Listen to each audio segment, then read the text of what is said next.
Do you want your federal student loans to be forgiven? And have you been working for the government or a nonprofit?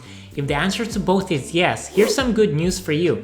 The U.S. Department of Education just announced an overhaul to the Public Service Loan Forgiveness Program for a limited time period. You'll need to act fast. The PSLF is like the holy grail of student loan forgiveness because your student loan debt can be wiped out in just 10 years compared to 20 or 25 outside PSLF, and it's all tax-free. But as you know, there's so many hoops and obstacles that you need to go through to qualify for this program. So in this video, I'm gonna share the 3 main changes to the PSLF program, and at the end, I'm gonna share the 2 main things you'll need to do to qualify for student loan forgiveness. It's super exciting. The first main change is this. FFEL and Perkins loan payments will now count towards public service loan forgiveness. So previously, if you had an FFEL or a Perkins loan or a non-direct loan, and you were making payments towards those, they actually did not count towards PSLF.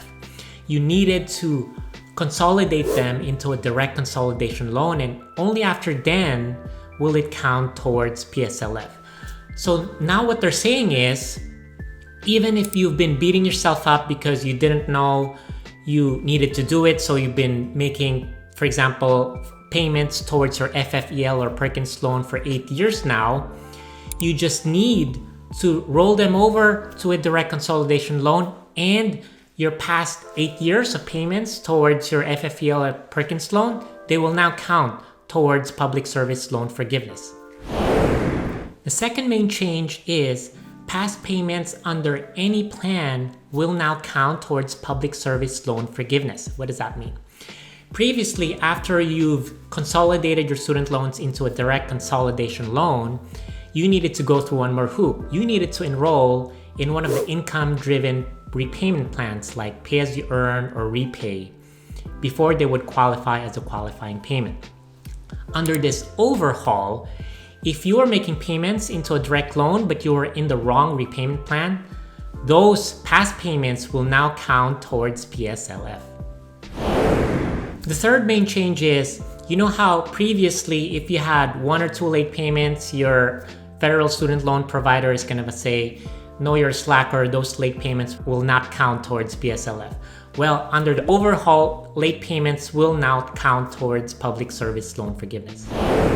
There are 3 things that will remain the same under this overhaul that you still need to be aware of. The first one is you still need to work full-time to have your payments qualified under the public service loan forgiveness program. Now, full-time is actually not 40 hours a week as you might assume. Full-time under their definition is actually 30 hours a week. And so even, for example, if you have, let's say you're working 15 hours a week as an adjunct professor and you're also working part-time 15 hours a week as a writer for a nonprofit, totally 30 hours, that will still count as full-time. The second requirement that remains the same is you still need to make 120 qualifying payments in order to have your student loans wiped out. And the third thing that will remain the same is Parent Plus loans are still not eligible.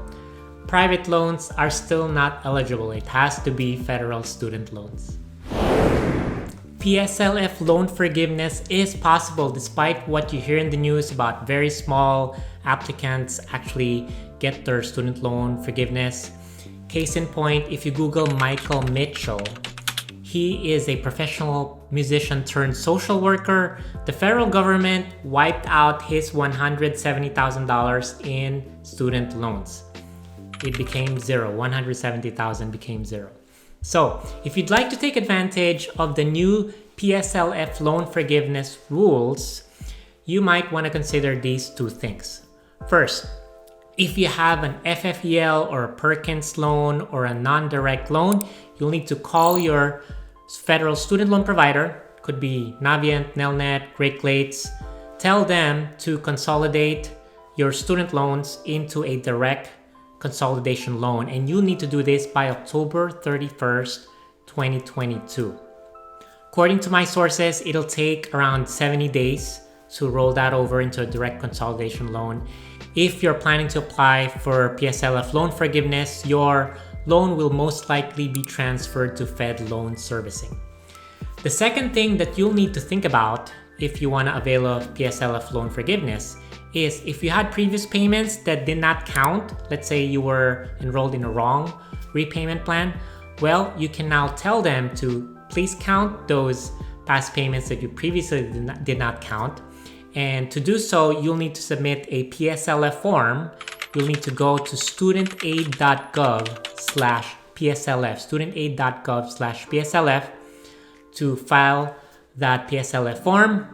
Finally, if you have made 120 qualifying payments, you'll need to also submit that PSLF form to get that student loan forgiveness. Hopefully, there will be a day when you wake up, you check your student loan balance, and it will be down to zero. At District Capital, we work with our clients to implement 3 strategies on how to maximize the value of their PSLF. If you're looking for an expert to help you maximize PSLF or help you navigate through the new PSLF overhaul rules, feel free to schedule a free discovery call with me or any member of my team. The link is in the description.